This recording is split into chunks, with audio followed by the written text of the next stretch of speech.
Good news network के सत्यपथ कार्यक्रम में हम आपका स्वागत करते हैं। कार्यक्रम के आरंभ में हम आपको सुनवाएंगे एक जोशीला गीत।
शायद आपने कभी सोचा भी ना हो कि आपके द्वारा कहे गए चंद शब्द, छोटे छोटे प्रयास किस प्रकार लोगों को प्रोत्साहित करते हैं, उनका उत्साहवर्धन करते हैं और उनके व्यक्तित्व को निखार सकते हैं। आज हम इसी से संबंधित कार्यक्रम लेकर आए हैं। विषय है प्रोत्साहन और हमारे आज के वक्ता हैं डॉक्टर अजय लाल।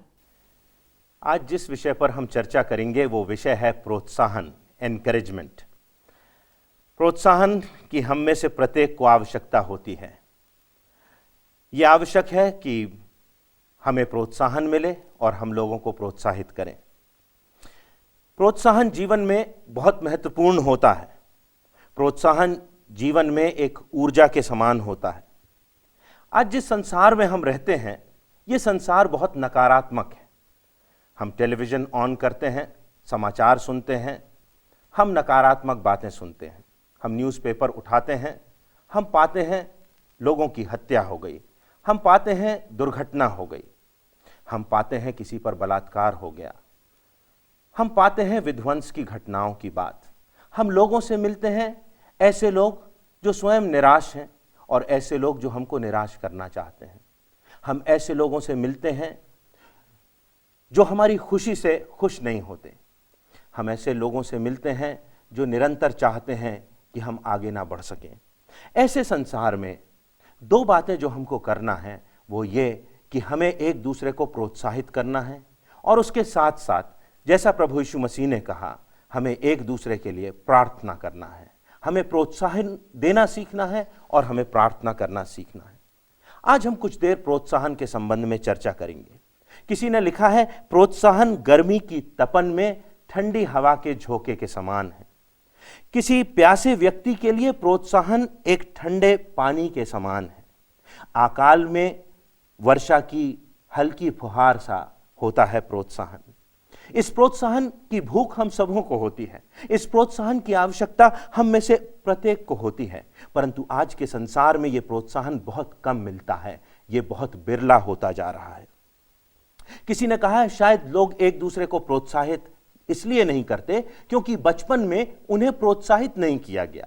वो ऐसे परिवारों में रहे, उनको ऐसा जीवन साथी मिला, उनको ऐसे मित्र मिले, ऐसे लोगों के बीच में मिले जो नकारात्मक चिंतन के लोग थे, जिन्होंने निराश करा, जिन्होंने आगे बढ़ने के लिए कभी प्रोत्साहित नहीं किया। और इसलिए क्योंकि उनके साथ वैसा व्यवहार नहीं किया गया, वो भी दूसरों के साथ प्रोत्साहित करने वाला व्यवहार अपना नहीं सकते। कुछ समय पहले मैं भारत के एक बहुत नामी पासबान से, विख्यात प्रचारक से बातचीत कर रहा था। लगभग 2 घंटे मैंने उनके साथ बिताए। उन 2 घंटों में उन्होंने जो बात मुझसे की वो स्वयं अपनी की। मैं ऐसा हूं, मेरी सेवकाई ऐसी है, मेरी पत्नी ऐसी है, मेरे बच्चे ऐसे हैं, मेरी लेखनी में इतना दम है, मेरे प्रचार में इतना दम है, मेरे नाम से लोग खिंचे चले आते हैं, और बस मैं और मेरा, और इसके अलावा 2 घंटे में कोई तीसरी बात नहीं हुई। आज मैं आपसे निवेदन करता हूं कि आप प्रश्न करें कि क्या आप दूसरों को प्रोत्साहित करने वाले हैं या आप दूसरों को निराश करने वाले हैं। आपसे मिलकर लोगों को खुशी मिलती है या आपसे मिलकर लोग दुखी होते हैं। आपसे मिलकर लोगों को आशा प्राप्त होती है, प्रेम प्राप्त होता है, खुशी प्राप्त होती है, लोगों को उत्साह प्राप्त होता है, या ऐसा नहीं होता। आज बहुत संक्षिप्त में मैं आपसे जो बात कहूंगा वो ये कि यदि आपको प्रोत्साहित करना है, यदि आपको मसीही जीवन में आगे बढ़ना है और दूसरों को बढ़ाना है, तो आपको प्रोत्साहित करने वाले के 3 गुणों की चर्चा मैं आज आपसे करूंगा जिन्हें आपको अपनाना है। पहली बात, प्रोत्साहन करने वाला जो होता है, जो प्रोत्साहन देने वाला होता है, वह अपने स्रोतों से दूसरों का लाभ करता है। वो व्यक्ति स्वार्थी व्यक्ति के बिल्कुल विपरीत होता है। स्वार्थी व्यक्ति अपने स्रोतों से सिर्फ स्वयं का लाभ करता है, परंतु प्रोत्साहित करने वाला व्यक्ति, आगे बढ़ाने वाला व्यक्ति अपने स्रोतों से दूसरों के हित करने का, दूसरों का भला करने का प्रयास करता है। अपने शब्दों से, अपनी प्रार्थनाओं से। हो सकता है कभी कभी हम बोलने में बहुत उथले हों, हमारी बात लोगों तक ना पहुंचे, परंतु हमारे कार्यों से लोग जान सकते हैं कि हमारे दिल में क्या है। फिलिपियों की पुस्तक, जो कि नए नियम में बाइबल के दूसरे भाग में पाई जाती है, फिलिपियों 2 और उसकी 4 आयत में लिखा है, हर एक अपने ही हित का नहीं परंतु दूसरे के हित का भी ध्यान रखे। यह जरूरी है कि हम दूसरों के हितों का भी ध्यान रखें। स्वार्थी होकर हम अपने जीवन में कहीं पहुंच नहीं पाएंगे।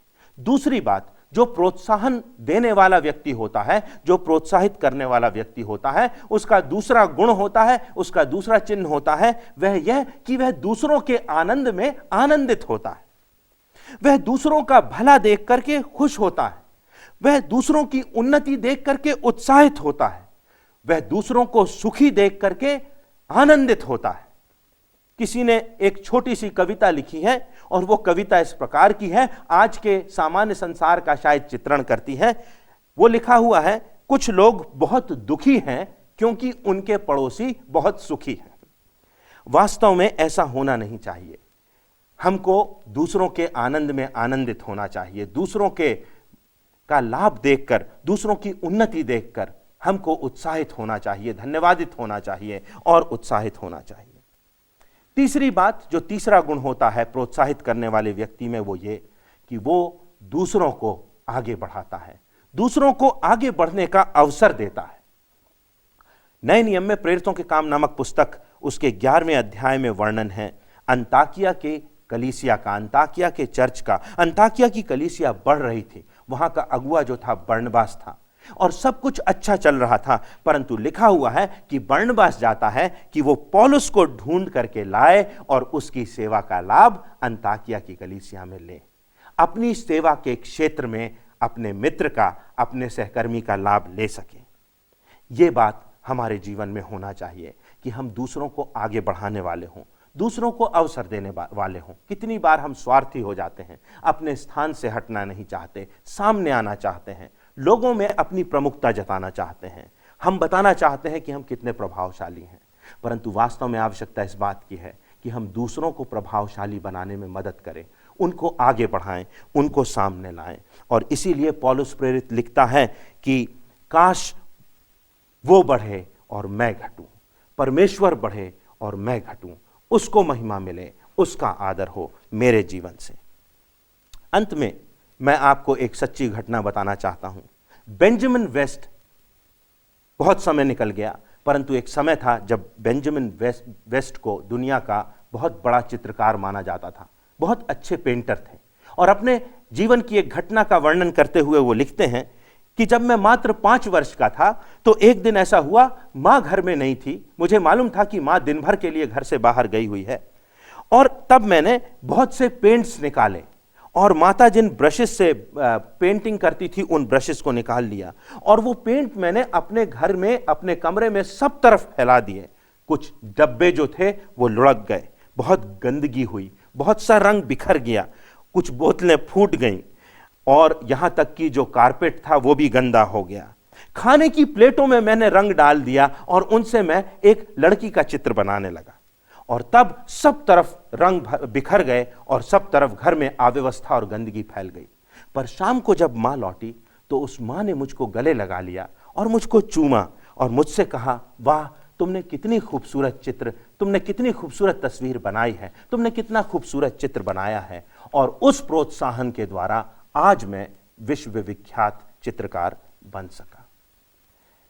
अपने जीवन में हम भी अपने शब्दों से, अपने विचारों से, अपने प्रयासों से, अपने कार्यों से कोई ना कोई चित्र बना रहे हैं। प्रतिदिन हम कोई ना कोई चित्र बना रहे हैं।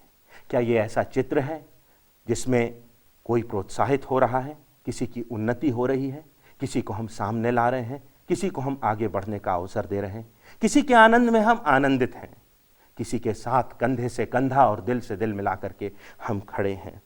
आज ये बात बहुत ज़रूरी है, खासकर उस स्थिति में जब हम प्रभु यीशु मसीह की ओर देखते हैं, प्रभु यीशु मसीह का अनुसरण करते हैं। प्रभु यीशु मसीह कहते हैं, हे सब बोझ से दबे और थके हुए लोगों, मेरे पास आओ, मैं तुम्हें विश्राम दूंगा। प्रभु यीशु मसीह कहते हैं, मेरे पास आओ, मैं तुम्हारे सारे अपराधों को क्षमा करूंगा, तुम्हारे दिल की अपराधी भावना को निकाल दूंगा, जिन बोझों को, जिन तनावों को लेकर तुम जा रहे हो, मैं तुम्हें उनसे मुक्त करूंगा, मैं तुम्हें स्वतंत्र करूंगा, पाप की गुलामी से आजाद करूंगा, तुमको नया जीवन दूंगा, तुम्हारे जीवन को सार्थक बनाऊंगा और इस संसार के पार अनंत जीवन का द्वार मैं तुम्हारे लिए खोलूंगा। अनंत जीवन में तुम मेरे साथ होगे, मेरे साथ तुम अनंत जीवन में राज्य करोगे।